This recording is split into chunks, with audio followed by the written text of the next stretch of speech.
Hello everyone, my name is Vipin Abraham and in today's video we'll be talking about parallel plate capacitor.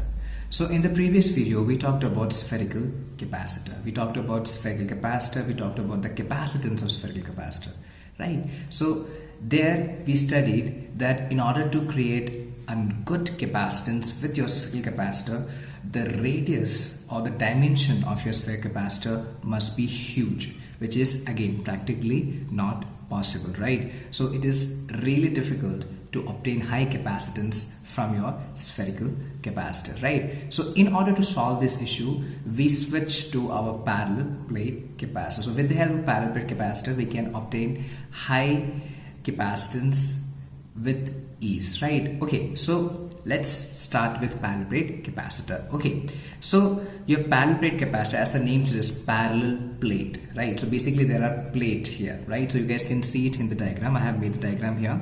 So I have a sheet. This is a sheet. This is a sheet which is made up of conductive material, right? So I have two sheets here, one sheet here, another sheet here. I hope you guys can see that. So I have two sheets here, and important thing that you understand is your first sheet is always positively charged, right? And your second sheet is always negatively charged, and it is grounded. This is something which you have to understand whenever we talk about parallel plate capacitor, right? From the previous video, we know the definition of capacitor. So capacitor is defined as the assembly of two conductors when they are separated by an insulator in between. Is that a yes or no? So you guys can see I have two conductive sheets here, and in between, you guys can see in between I have an insulator, right? You can call this insulator to be air. Air can be your insulator, right? Is that a yes or no? So basically I have this plate 1 which is like positively charged. I have this plate 2 which is like negatively charged, right? Okay, now obviously the second plate will be having some area of cross section A2, the first plate will be having some area of cross section A1, and there will be separation between these two plates. The separation between these two plates is given as small d, right?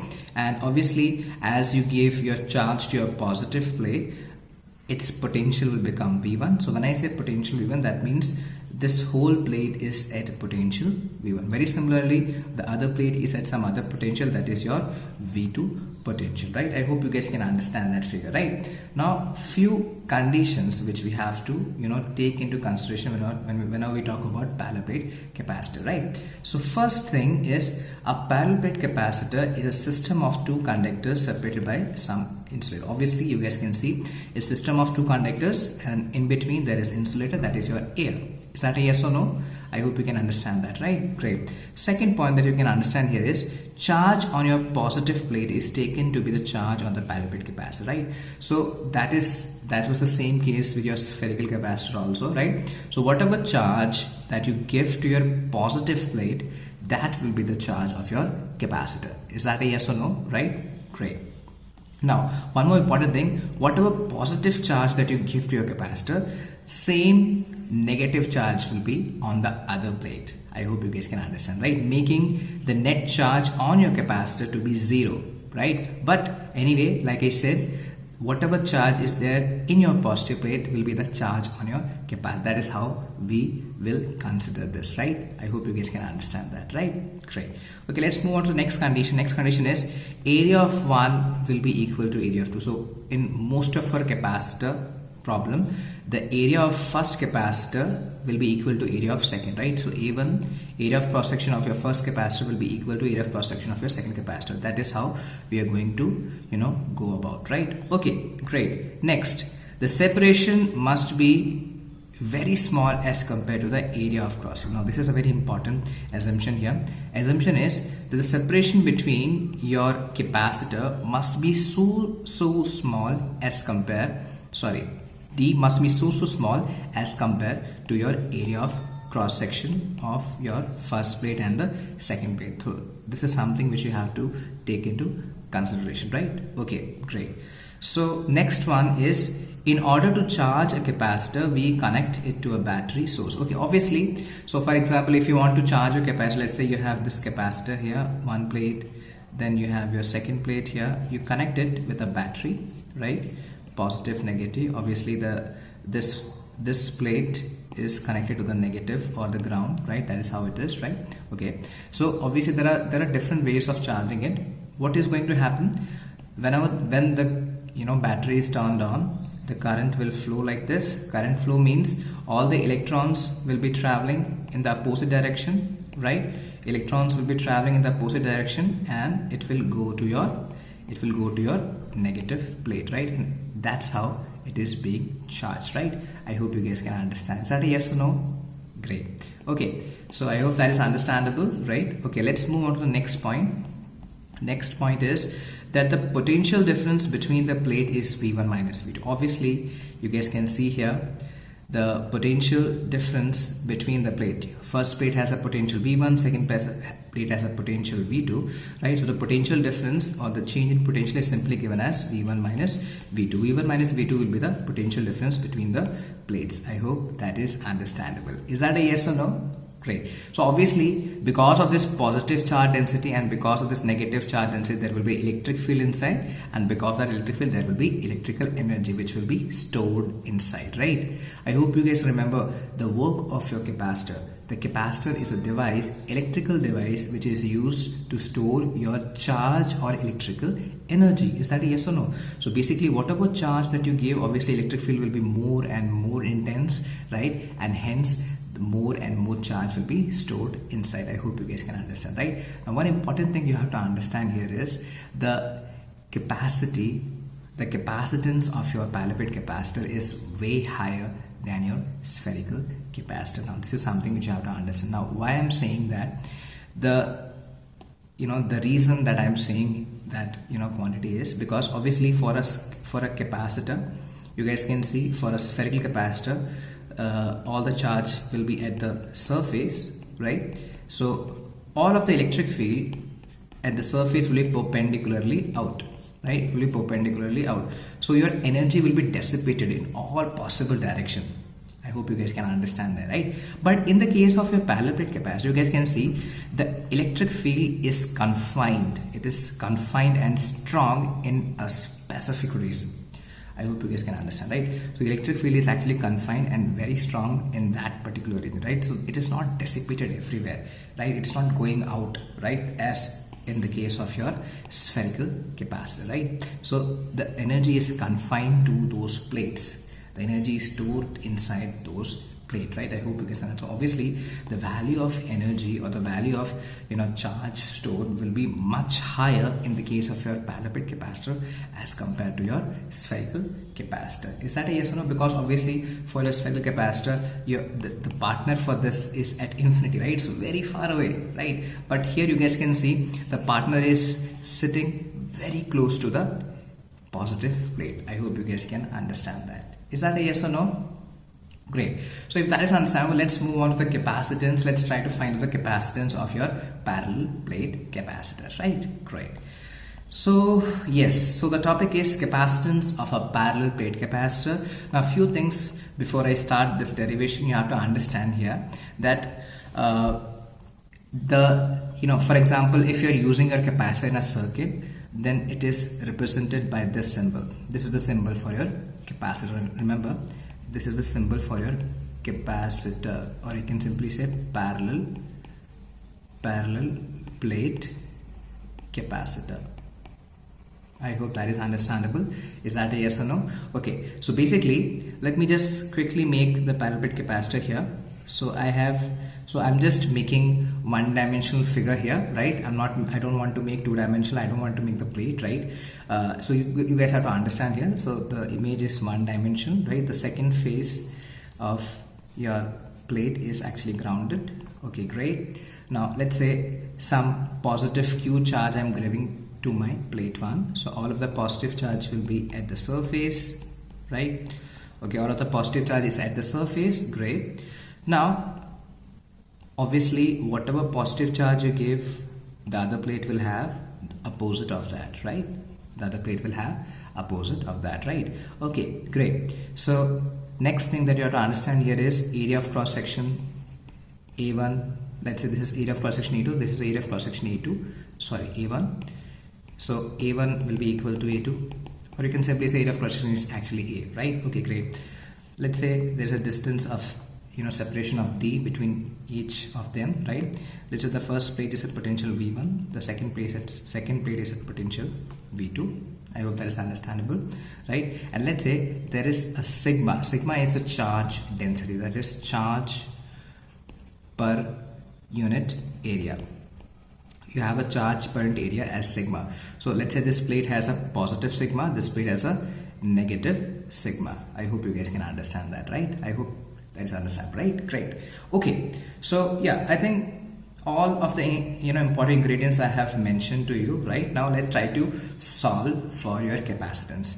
Now by definition I know, let me just write it. By definition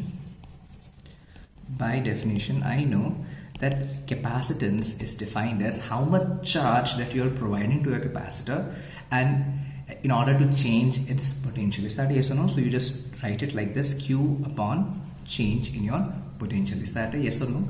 Great. So obviously I have to talk about what is the charge here and I have to talk about what is the potential here. That's all, right? Okay, so I know from here I have given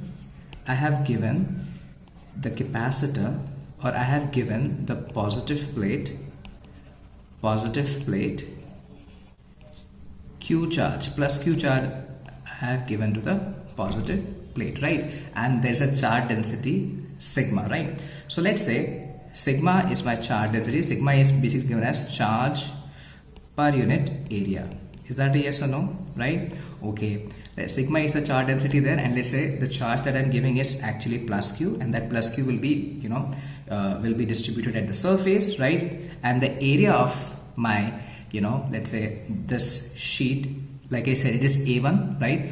I can simply say A1 is equals to A2 is equals to some A, right? So I'm just generally taking some A, right? So the area is some A, so I can say the charge is given as sigma times of A. I hope that is understandable to everyone. First equation. Is that understandable? Yes, great. Now let's talk about the potential difference, right? The change in potential. So like I said, change in potential between your plates is simply given as V1 minus V2. Is that a yes or no? V1 minus V2 is the change in the potential. I hope you guys can understand. Yes. Okay, now change in potential can also be written as E times of D. Now this is something which we have studied, right? Change in potential can also be written as E times D. Now what is your E? E is the electric field inside, right? And D is the separation between, right? Separation between, the difference. For example, in this particular case, you guys can see there is an electric field inside. Can you guys see that? There's an electric field inside and the separation between them is actually D. So E times of D. E, there is an E there and there is a D there. So I can actually write my V1 minus V2 as E times of D, right? So let me just write it there. E times of D, where E is the electric field inside of my, parallel plate capacitor, and D is the separation between them. I hope you guys can understand that, right? Now the next task is I have to find out what is the value of electric field inside. Okay, so I have this plate, and you guys know this plate is positively charged, this plate is negatively charged. So all of the positive charge is here and all of the negative charge is here, right? So I have to find out what is the electric field inside my parallel plate capacitor. Now you have to understand, we have studied the value of electric field because of a charge conductor, right? Now this is something which we have studied, right? And if you guys remember, the value comes out to be sigma upon 2 epsilon naught, right? So whenever I talk about, let's say there is a point, let's say this is the point P, right, which is like some r distance from my surface, or it is very close to my surface, right? Then I know the electric field is simply given as sigma upon 2 epsilon naught, right? Now this is something which we have studied in the case of a conductor. Is that a yes or no? Whenever we have a charge conductor, and because of that charge conductor, I have to find the value of electric field at the surface or nearby surface point, right? So I can easily find I have the value to be sigma upon 2 epsilon naught, where sigma is the charge density, right? Epsilon naught is the permittivity of free space. I hope you guys can understand. Is that a yes or no? Right? So if you're not able to get this, you can actually go back, watch the other lectures. You can watch the lecture on electrostatics of conductor, right? You can write physics phonetics, electrostatics of conductors on YouTube. You will get the lecture, and in one of the points you will get this derivation, right, where I derive this, right? Or actually you can derive it simply. You just take a Gaussian surface pillbox, right, and you can apply Gauss law there and you can find the value, right? So here I actually know the value, right? So let's say at this point, P point, which is like inside, right? So inside my capacitor I can find out the value. Now how I can find out? So because of your positive, because of your plus Q charge, or I can say because of my positive plate, electric field will be in that direction, right? Is that a yes or no? Very similarly, because of your negative plate, again electric field will be towards the plate. I hope you guys can understand that, right? I hope you guys can understand. So because of your negative plate, again electric field will be, it will be towards the plate, right? I hope you guys can understand, right? So the net electric field inside can be simply given as, I can write it here, net electric field inside is simply given as E because of plus Q and E because of minus Q plate. I hope that is understandable, right? Okay, great. So E because of your plus Q can be given as sigma upon 2 epsilon naught. Very similarly, E because of minus Q will be having the same value, that is sigma upon 2 epsilon naught, right? So take the LCM 2 epsilon naught, and this will be 2 times of sigma. 2 and 2 will cancel out, so I can very nicely get E net is actually equal to sigma upon epsilon naught, which is the value of electric field inside. I hope you guys can understand. So inside your parallel plate capacitor, the value of electric field is sigma upon 2 epsilon naught. This is something which you have to remember now, right? I hope that is understandable. Okay, so I know the value of electric field here. All I have to do is put it here, right? So sigma upon epsilon naught times of D is the value of potential, right? V1 minus V2. That is my second equation. I hope you guys can understand that. Yes? Great. So now I know the value of Q, I know the value of V. All I have to do is put it in the value of capacitance, right? So I know capacitance is given as Q upon V. Is that a yes or no, right? And C is equal to, okay, what is the value of Q? Let's go back there. Value of Q is sigma times of A, right? So I can write it here, sigma times of A divided by, what is the value of V? V is sigma upon epsilon naught times of D, sigma upon epsilon naught times of D. And you will get C is equals to sigma A upon 1 multiplied by, yes, multiplied by epsilon naught upon sigma times of D. I hope that is understandable. Is that a yes or no? So your sigmas and sigmas will cancel out, and the value of capacitance will be simply given as epsilon naught times of A upon D. That is the value of capacitance of a parallel plate capacitor, right? Now, very importantly, now you have to look at this result. Clearly, I can see my capacitance is actually depending upon the medium. It is depending upon the dimension, and it is depending upon the, how much is the, displacement between my plates. Is that a yes or no? So I can simply say my C depends upon, let me write it here, my C depends upon the medium. It depends upon the medium, that I can see it from here. It depends upon the medium, epsilon naught. Second, it depends upon the dimensions. Now dimension term is coming out from because of the area of cross section. I hope that is understandable. Yes, great. Third, you guys can see it depends upon the construction of my capacitor. Now where is this construction term coming? Because of the value D. Now how much far is your plate placed from each other?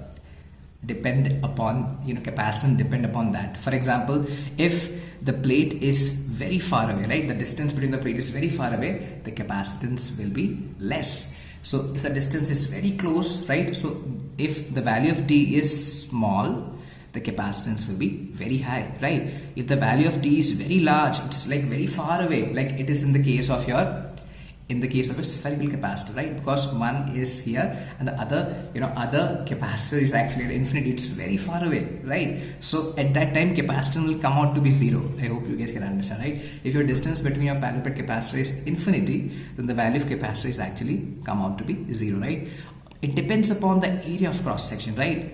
So the bigger the plate area, bigger the capacitance. I hope you guys can understand, right? And it depends upon the medium. Obviously, that is the same case when we talk about your spherical capacitor. I hope that is understandable, right? So you see, depends upon medium, dimensions, and construction of your capacitor, right? It does not depend upon the charge and the potential, right? I hope that is understandable, right? Is that a yes or no?